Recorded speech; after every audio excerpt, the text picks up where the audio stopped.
출애굽한 이스라엘 자손들이 가나안으로 들어가는 길은 해안길과 광야길이 있었습니다. 해안길은 블레셋을 통과하는 빠른 지름길이고 광야길은 돌아가는 험하고 먼 길입니다. 하나님은 이스라엘 자손들이 블레셋과의 전쟁을 두려워하여 애굽으로 돌아가는 일이 없도록 광야길로 인도하셨습니다. 광야로 들어선 이스라엘 자손들은 성막을 중심으로 성막에서 떠오른 구름 기둥과 불기둥을 따라 이동했습니다. 구름이 성막에서 떠오르는 때에는 이스라엘 자손이 곧 행진하였고 구름이 머무는 곳에 이스라엘이 진을 쳤으니 이스라엘 자손들의 행진과 머금은 그들의 계획에 의해서가 아니었습니다. 철저히 하나님의 주권에 따라 하나님의 시간표에 의해서 이루어졌습니다. 이스라엘 자손들은 구름 기둥과 불기둥 곧 하나님의 인도를 따라 행진하기도 하고 머물기도 하면서 영적 훈련을 받았습니다. 모세가 이스라엘 자손들을 이끌었지만 진정한 인도자는 하나님이셨습니다. 하나님은 영이시기 때문에 형상이 없고 사람들의 눈에 보이지 않습니다.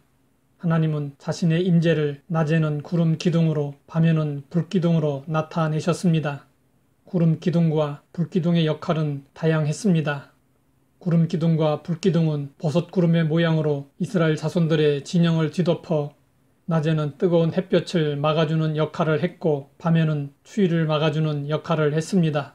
또한 구름 기둥과 불기둥은 길이 없고 이정표 없는 광야에서 내비게이션 역할을 했습니다.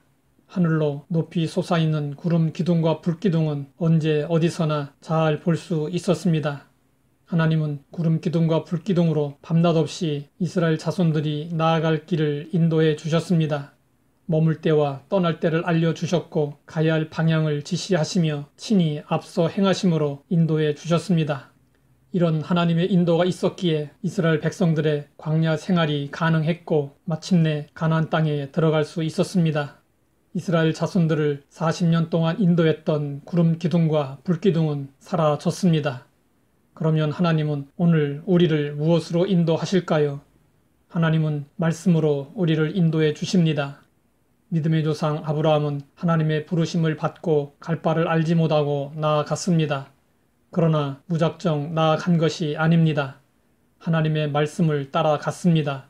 이에 아브라함이 여호와의 말씀을 따라갔고 시편 시인은 말씀의 역할을 이렇게 고백했습니다.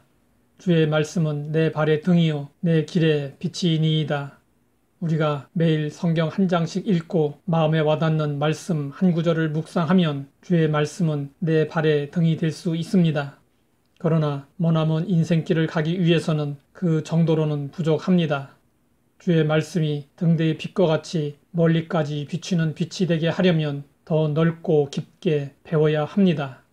너는 배우고 확신한 일에 거하라. 모든 성경은 하나님의 감동으로 된 것으로 교훈과 책망과 바르게 함과 의로 교육하기에 유익하니 이는 하나님의 사람으로 온전하게 하며 모든 선한 일을 행할 능력을 갖추게 하려 함이라. 하나님은 말씀뿐 아니라 성령님의 감동을 통해 우리를 인도해 주십니다.